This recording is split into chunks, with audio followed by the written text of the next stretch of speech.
I quit my job because I wanted to be more and do more for our patients. And along with that challenge, this is the kicker, and this was the really cool part. He said, I'll give you whatever you need. I'll give you continuing education, the technology that you need, and I'll give you a personal coach. Let's see what you can do. So how do you help offices with this? So if I came to you and said, okay, well, I need help with this. I need the LifeGuard support. Walk me through that. Okay, so if I just come to you right now and say, okay, what is it? How does it help me? Where would we start? I think the best place to start is to find out where the office is. So I found out where they are, and then we go through the process of figuring out how and what is happening in their practice that is holding them back. Welcome back to another episode of Dental Marketing Go. I'm your host, Gary Bird. I'm the founder of SMC National, where we help you create, convert, and close more new patients so you can grow the way that you want.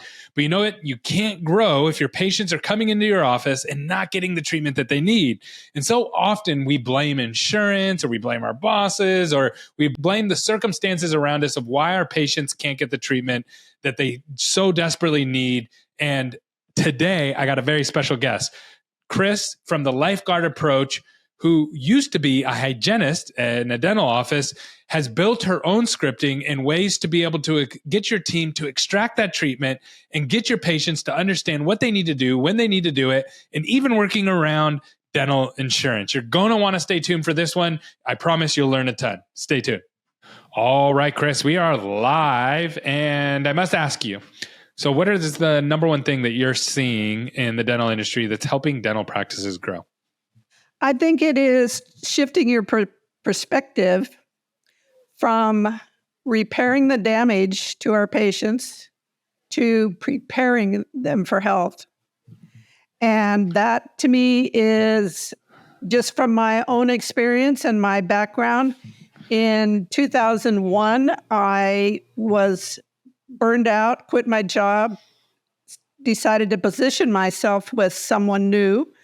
And I positioned myself with a doctor named Brian McKay in Seattle.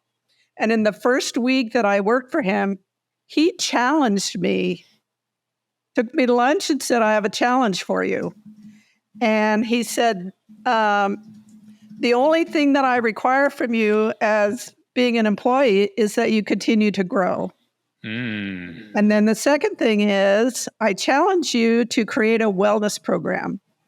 He said, I want you to become something bigger, and I want you to paint a much bigger canvas for our patients than just a hygienist.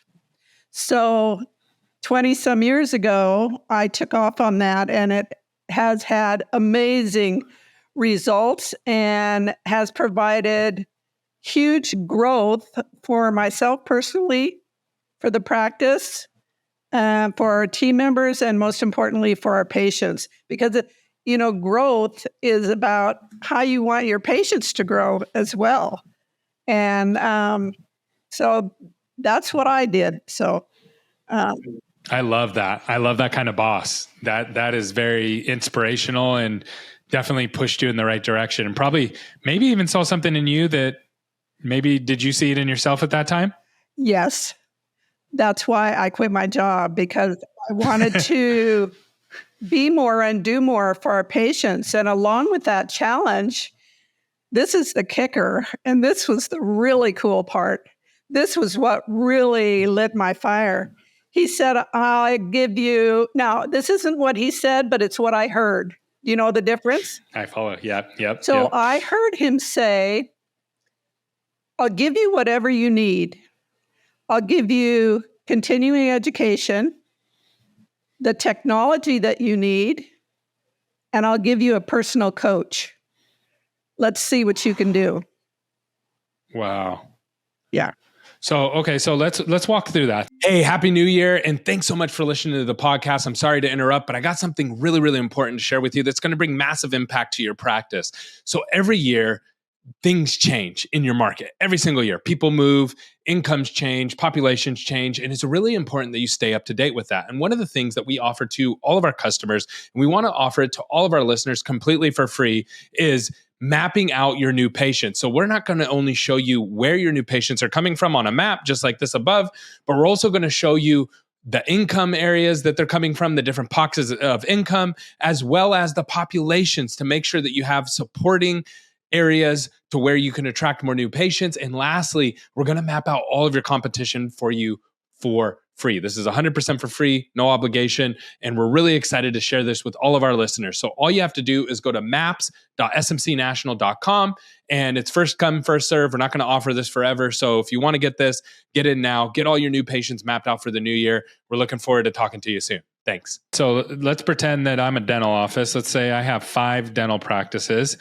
and I want to grow my practice and my practices, and I want to apply what you just said about what you experienced. How do I tactically begin to do that? Like what do I need to work through to make that happen? Well, I think one of the things that I realized was with that challenge, and when you give your team a challenge, your whole team in all these 5 practices have to be on the same page, or more importantly, the right page.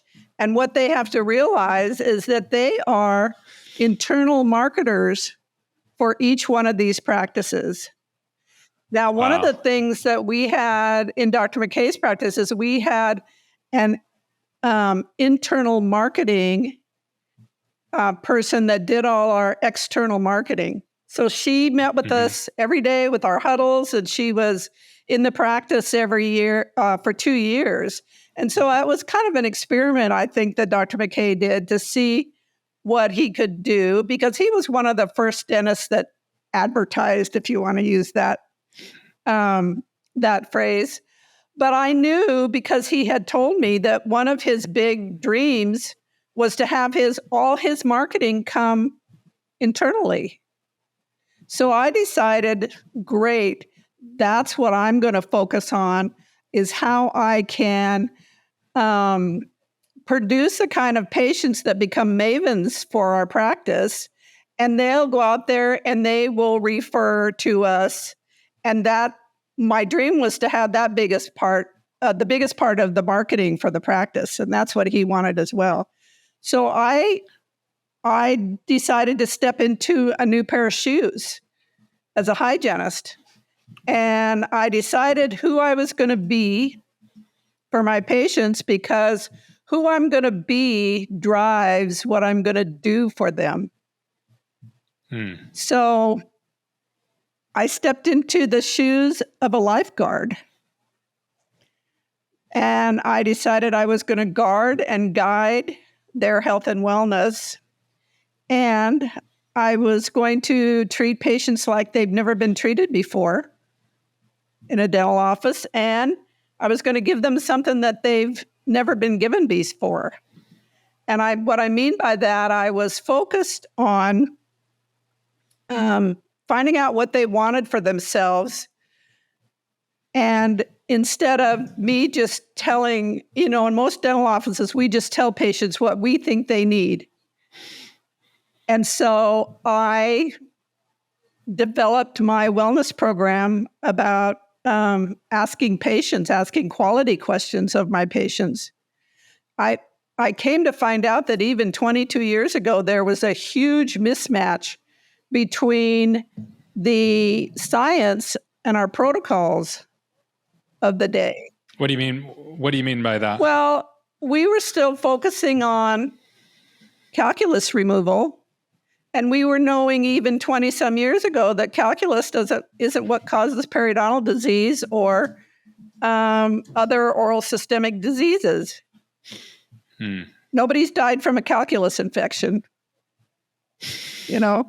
It's about the oral microbiome and how that impacts the mouth and the rest of the body.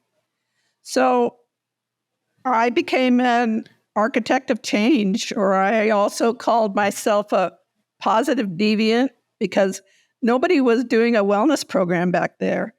So my recommendation for a practice, or 5 practices that want to grow, is turn your whole team into internal marketers, asking for referrals, giving patients what they want, ask quality questions of your patients, You see, what I found out was what I was asking my patients at the time was, do you brush and floss? Well, probably not too many of them were real honest with me about that, but I could tell that their gums were bleeding, and I focused everything on, I had a zero tolerance for bleeding gums. So instead of asking them, do they brush and floss, I would ask them, tell me about when your gums bleed. But the most important question that I could ever begin to ask them, in fact, you might as well take a 3-inch piece of duct tape and put it over my mouth if I didn't know the answer to this question when I went in to see a patient. And that question was, tell me about what you want for yourself. Because people buy what they want, don't they? Yep. So I just needed to find out what they wanted for themselves. And then I evaluated where they were when I saw them and where they wanted to be, committed to be. And then I merely had to step into that gap that was created. And so, again, going back to really the only requirement Dr. McKay had for me was to continue to grow. And so that's how I help patients grow as well, was to help them figure out what they wanted. And I treated them exactly with the same procedures, but how I communicated with them and how I framed my conversation was based upon whether they want health for themselves or they wanted to avoid the consequences of disease. Because all patients want one of those two things. So you can always count on that. So all you have to do is figure out what they want and help them advocate for themselves. And it's a win-win for everybody. So how do you help offices with this? Like, so if I came to you and said, okay, well, I need help with this. I need the LifeGuard approach support. Yeah. The approach, like, walk me through that. Like, okay, so if I just come to you right now and say, okay, what is it? How does it help me? What would you like, where would we start? Well, I do that on a regular basis. I think the best place to start is to find out where the office is. Tell me about what your numbers are. What percentage of, let's say for hygiene particularly, what percentage of the procedures coming out of your hygiene department with every single hygienist? What are the numbers of the procedures coming out that are perio-related in codes? Because we are severely underdiagnosing and undertreating periodontal disease and the resultant oral systemic diseases. So I found out where they are, and then we go through the process of figuring out how and what is happening in their practice that is holding them back. A lot of times, well, let me tell you the 4 things I shifted.